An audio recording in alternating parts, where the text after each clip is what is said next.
we were told it was a case of child abuse. 2 arrests, 11 children taken into protective custody. But it was so much more. Allah says he will protect you always, so follow until he makes you die as a martyr.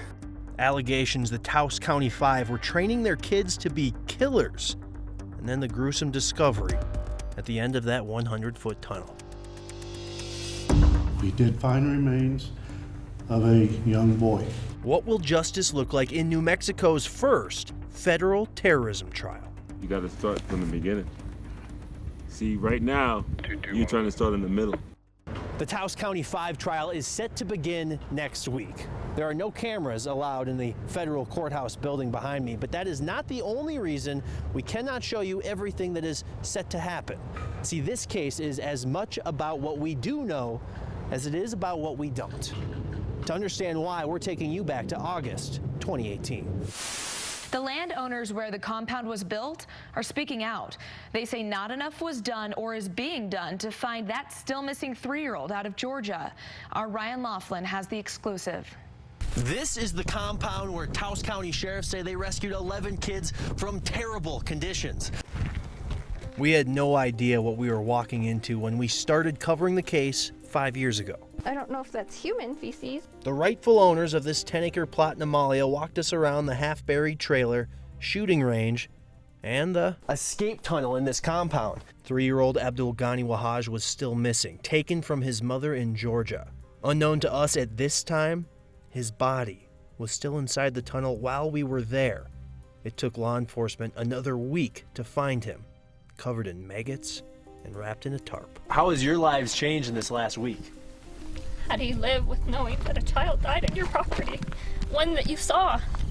And tried to get authorities to do something about. The FBI had been watching from a distance for a while. He does have armed and dangerous on here. Yeah. Phone calls back from May 2018 show a special agent called the Taos County Sheriff's Office. Also a missing child, a 3-year-old kid that's gone missing.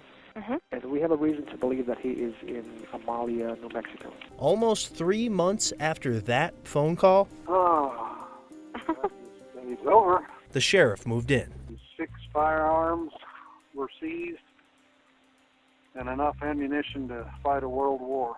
Wow. You can't tell me, you don't want to tell me.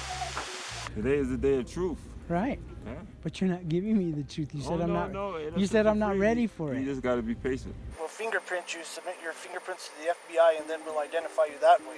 It wasn't until Siraj Wahaj, his 2 sisters, Hudra and Sabana, Lucas Morton and Janie Lavelle, showed up in a Taos courtroom that the FBI revealed the focus of their investigation. The reasons why they left Georgia, that being that Janie had a message from God that they needed to leave and head to New Mexico. Evidence of radicalization and intercepted communications painted a picture. To quote, leave whatever we told you to leave.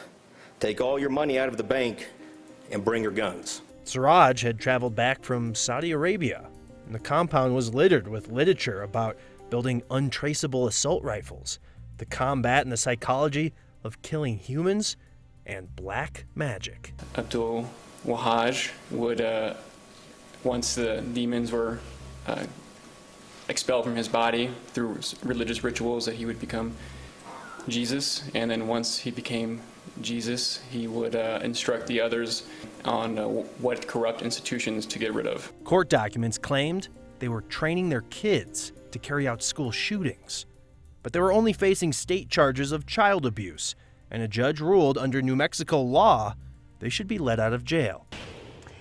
Outrage and frustration boiling over in Taos tonight. Threats to the judge's life over the ruling forced an evacuation of the courthouse. Soon after, the feds swooped in and charged the Five with providing material support to terrorists. For 5 years, the Taos County Five have waited in jail for their trial. This case has aspects to it that involve secrecy. Joshua Kassenberg, a constitutional law professor, former prosecutor, and military judge, says this trial might be less revealing because of the Classified Information Procedures Act. CIPA. It's the law that allows for classified information to be presented in court out of public view. The reason why I say that is if you're going to put CIPA into a case, where this was the end of the line, and you were the U.S. attorney, you'd be wrong to do it. But I mean, end of the line, all the other investigations are wrapped up.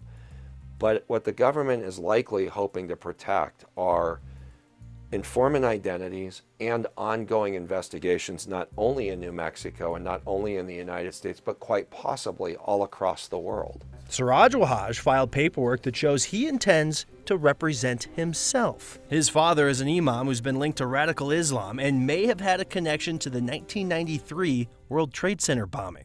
Kastenberg says representing himself could indicate he doesn't trust the government, he might try to intimidate child witnesses, or there's a possibility that he wants access to the government's classified information, because under CIPA you can arrange so only the attorneys who have clearance get access.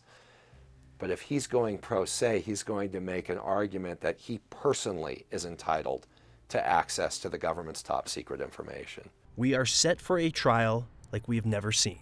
Oftentimes the public will cheer or feel good about a conviction of a terrorist or of a spy, and that's understandable because it's the bad guy. He says watching the process is as important as watching the outcome. You can have a measure of what I'd say cautious confidence that this trial will be fair. Ryan Laughlin, KOB4.